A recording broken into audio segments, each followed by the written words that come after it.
Listen, my children, and you shall hear and see of the midnight ride of Paul Revere, April 18th in 75.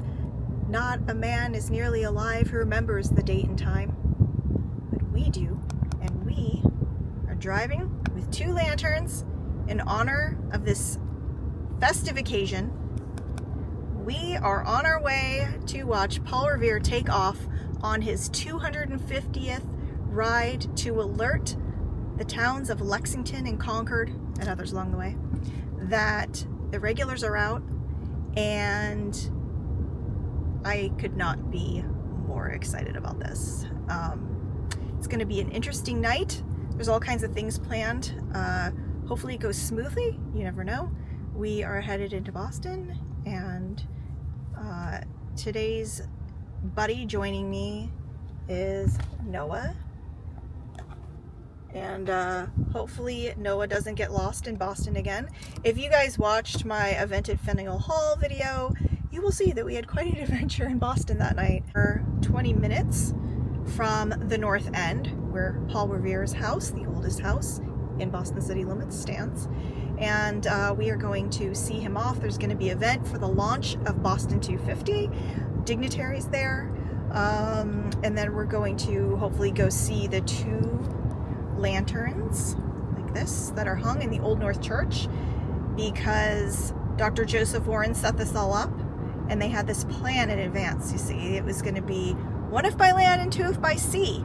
It was in fact 2 by sea. So then we will hopefully be able to follow Mr. Revere as he gets into his rowboat and goes across over to Charlestown, and then we might even walk over to Charlestown. I've got my walking shoes on today, where we will see him get on his horse and make his way to Lexington and Concord, and then there's going to be like some kind of a nighttime drone show. So this is a big deal, very, very exciting. We've been looking forward to it, and it is one thing that I knew I did not want to miss. Hopefully there's parking. One never knows in Boston, but feeling good, feeling excited, and bringing you guys along. So we'll see you in a bit. A tricky thing about these videos, I never know when going to an event how much I'm going to be able to talk to you guys when I get there.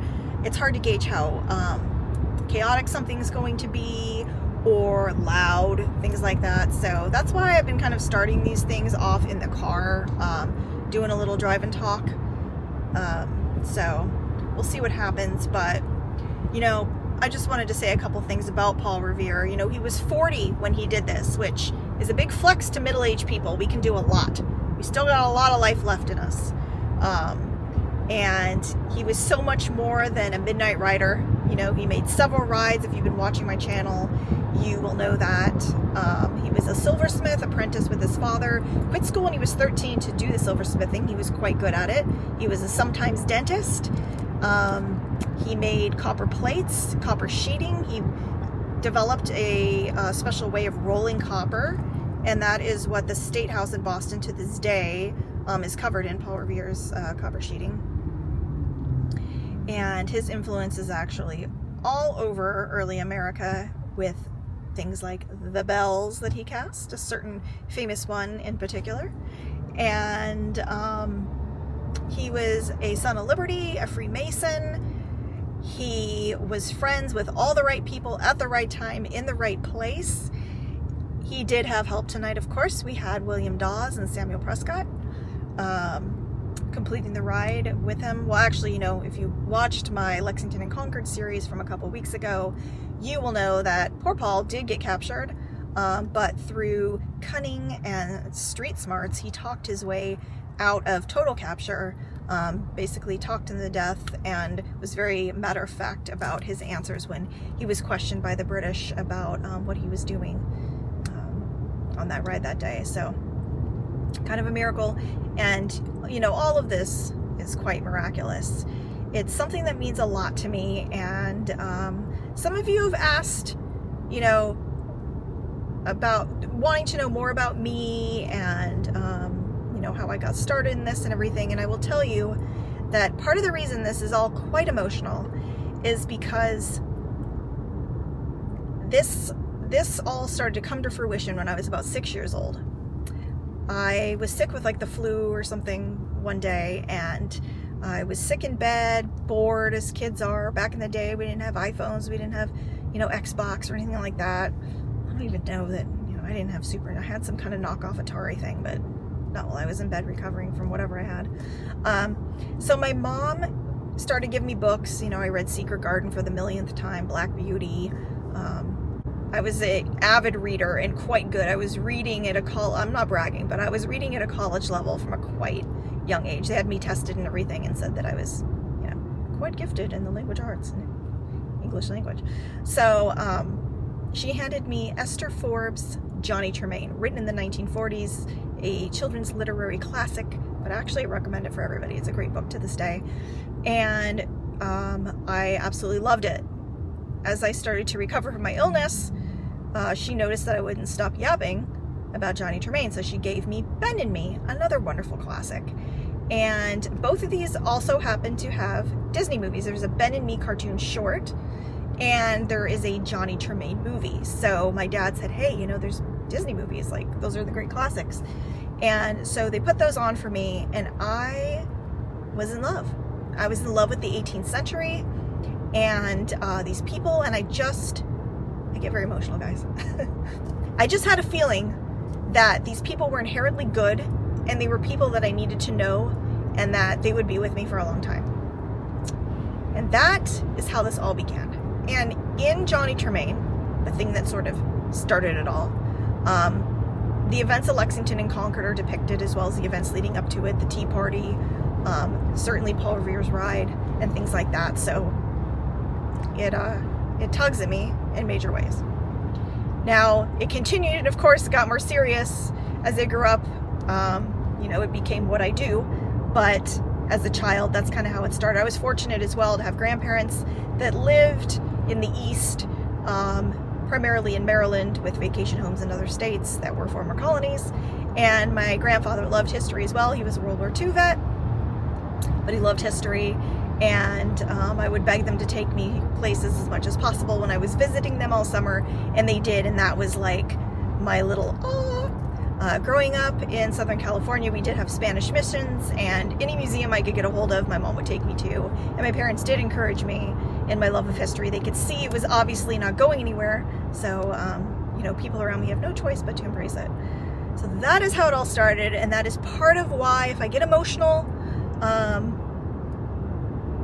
it's part of who I am and has been for a very, very long time. So tonight in particular is something that's close to me that I've known about for a long time, and these are my guys, and in a lot of ways I feel like I know them because I do, because I've studied their writings and I've studied their lives. They're very real and very alive. So yeah, good stuff. And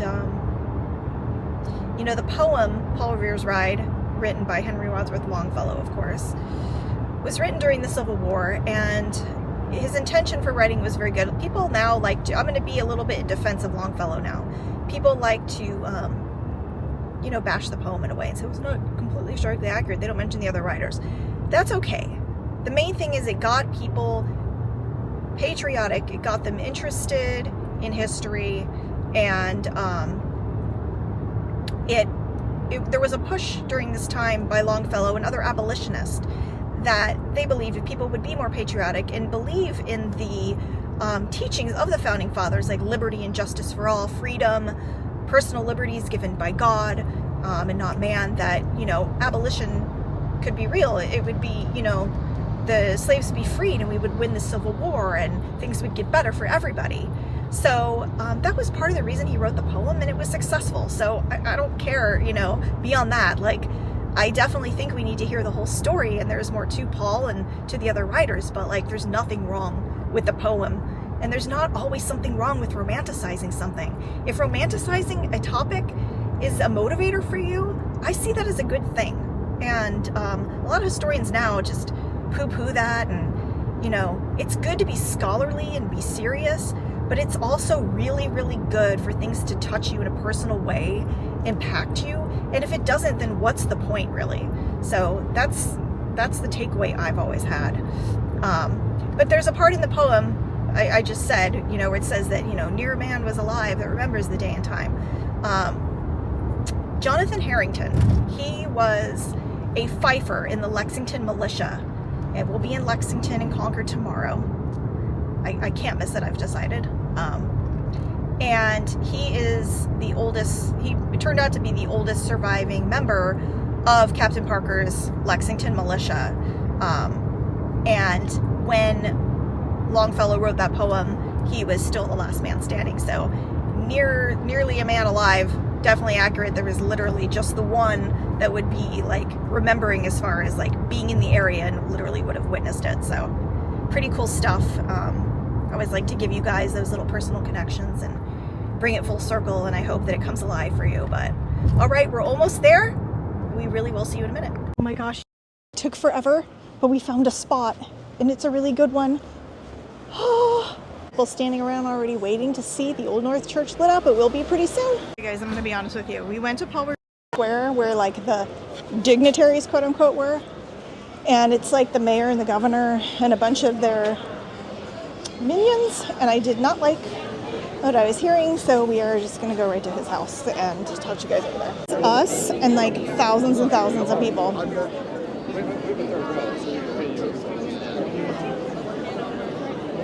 gonna be able to see Mr. Revere is another story.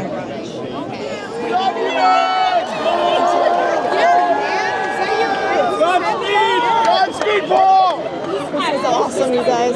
Oh man, that was so cool.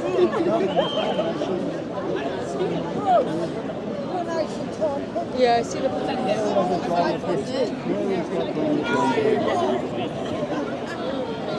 I really hope I'm getting some of this. I see your phones in my face. Paul, Paul, Paul, Paul, Paul, Paul, Paul, Paul, Paul, Paul, Paul, Paul. Let's go in and get a selfie.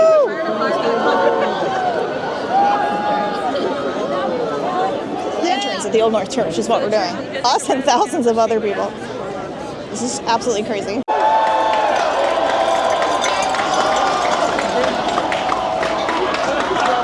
can't really see what's happening. I hope that the camera's getting it. And this, ladies and gentlemen, is Boston.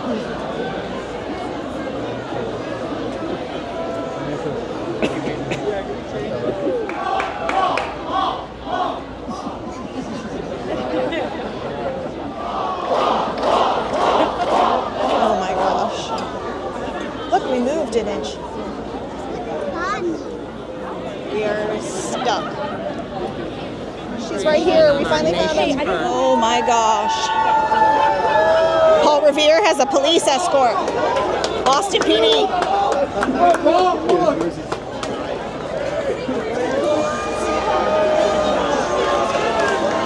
Here we go.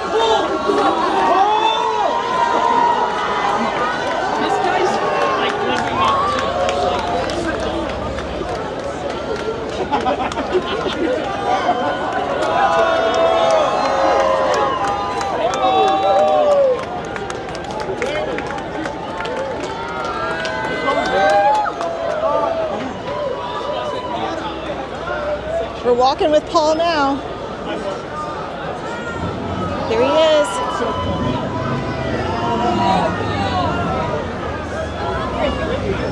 Very important mission tonight.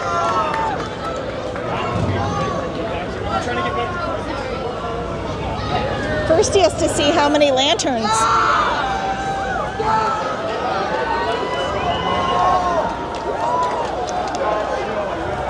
We're still going. This is the most wild thing ever. Oh my gosh. So there's two. Oh, that's so cool.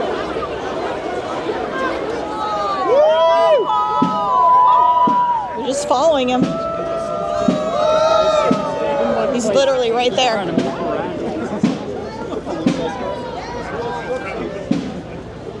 Look at this crowd, you guys.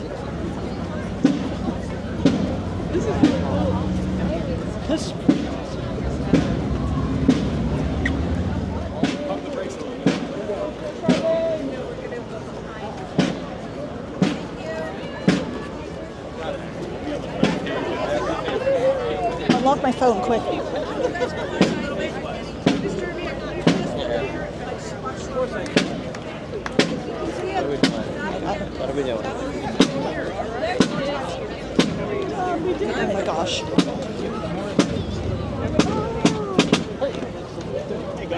I don't know how I ended up here. There is the governor of Massachusetts, Paul Revere, and the procession. I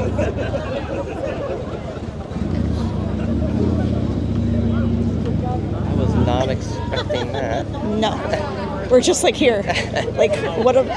Wow. Alex. No big deal. Just walking with Mr. Revere on a nice Friday night. Tons of media. And I'm like right in the thick of it, you guys. I don't know how I wound up here. This is amazing.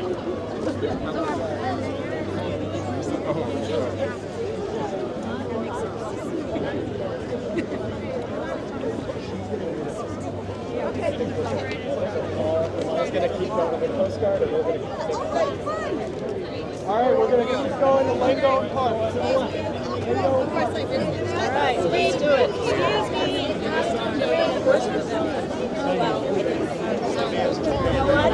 Hey, Governor, how you doing?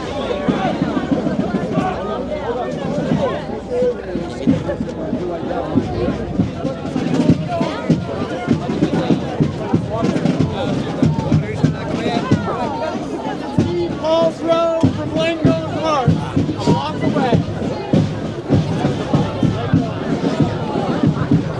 Awesome. Thousands of people.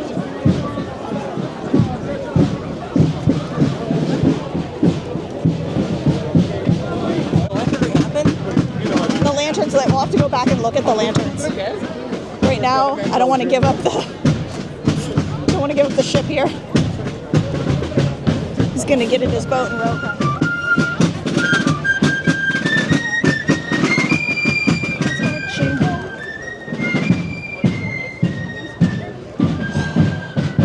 This is so worth it.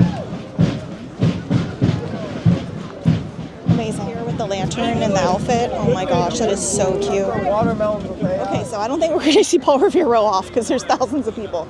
But they just turned off the lights because we're going to experience a really cool drone show. This is amazing. This really is the kickoff for the Revoir 250. And I am so blessed to be here. What a crazy... Are you still with the electeds right now? Crazy night.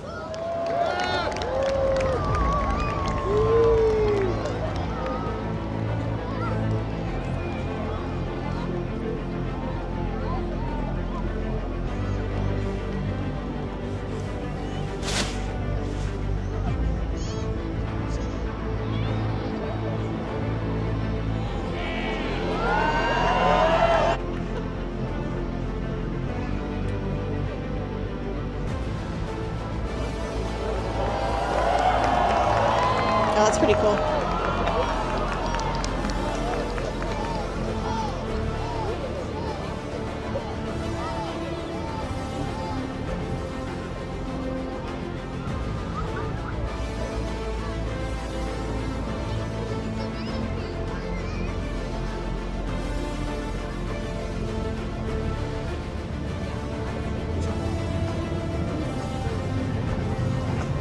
Old North Church.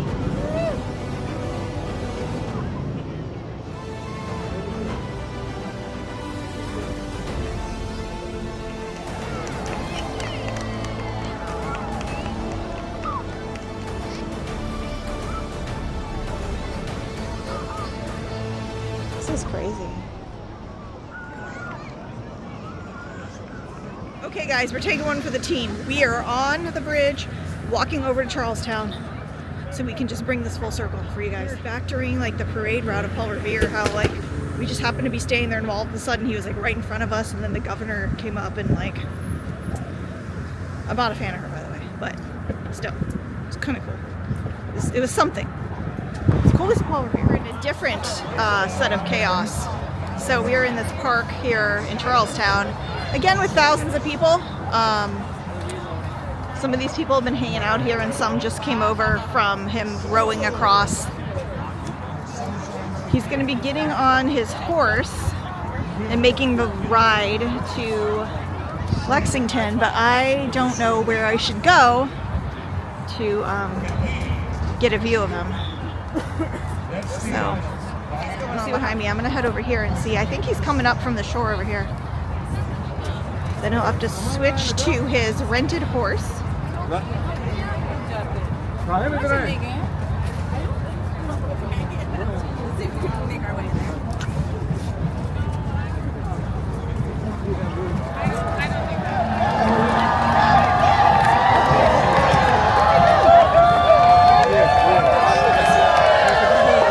There he is again.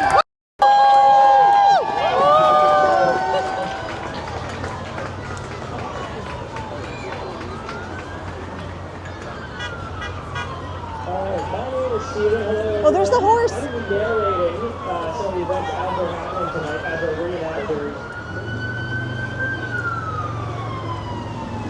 Now, as part of the ride, we confirmed the mark in the comments that they have seen the signal. Oh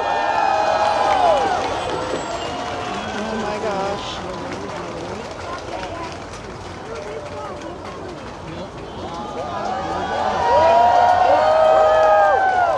Here he goes.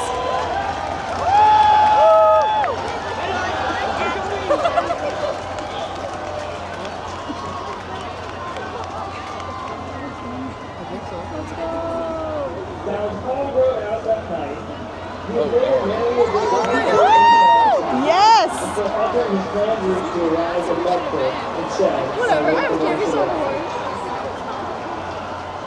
Full gallop. Downtown Arlington, before arriving in Lexington just after midnight. Oh my gosh, I love the energy here tonight. William Dawes, another one of the many riders that night. And the two would continue on the concert to meet a third rider, Dr. Samuel Prescott of our board. Just saying that Boston's so great. Like, people were like really going crazy over, you know, essentially Paul, not essentially, over a Paul Revere reenactor, but it was like it was him. That Boston spirit comes through, and so much pride in the city and our history and everything that's happened. It's awesome. The energy and vibe here tonight has been incredible. Saying that it's good we left the drone show a little bit early because it would have been crazy. We probably would not have made it to see Paul come across from the water and get on his horse. And this wall of thousands of people behind us, we would have been in it. And it would have been another like North End situation with his house. But how cool that we got to do all of it. My name? Oh, have to go look at the Old North Church though. I can't like not see the two lanterns. I saw it from the bridge, but I want to like see it. So that'll be the next stop.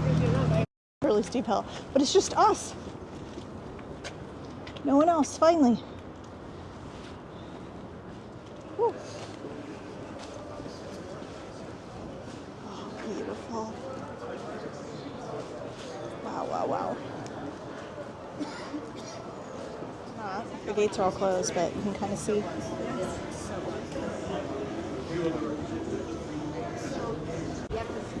Said, bye-bye, lanterns, see you in 50 years. Oh, no. Will I be here in 50 years? Say yes. There it is. The Old North behind us. Going back to the car. What a night. And look at that. That is Bunker Hill Monument all lit up. And you guys, we have so much more adventure ahead. So the fun does not stop with Paul Revere, Lexington, and Concord. Then we will have, the capture of Fort Ticonderoga, which Fort Ticonderoga is one of my favorite places on the planet. Then we will have Bunker Hill, and there's going to be Saratoga. There's going to be so much. It's going to go crazy after that. Eventually we'll have Trenton and Princeton and then the Southern campaigns, culminating in Yorktown. And then even after Yorktown, there's Groton Heights. And we have many years of adventure ahead doing these kinds of things together. And I am so into it. Noah thought that said Long Gone Funeral Chapel. It says Langone. J.S. Waterman, Langone Chapel. That'd be really funny. He's like, that's so messed up. It says Long Gone Funeral Chapel. Well, guys, I'm that history chick. And like Patrick Henry, I know of no way of judging the future but by the past. The past is alive, real, and waiting to be explored right here in Boston, Massachusetts and beyond. We got Rev 250 going on, starting now. What an incredible night. Thank you so much for joining. I'm also on Instagram at @that_historychick, Facebook at @thathistorychick, and of course right here on this channel. We've got so much planned ahead. I will be seeing you guys again very, very soon. Take care, and be revolutionary. So if you guys want to like, share, and subscribe, I would truly appreciate it. You don't have to. Totally up to you. But smash that like button. Viva la revolution!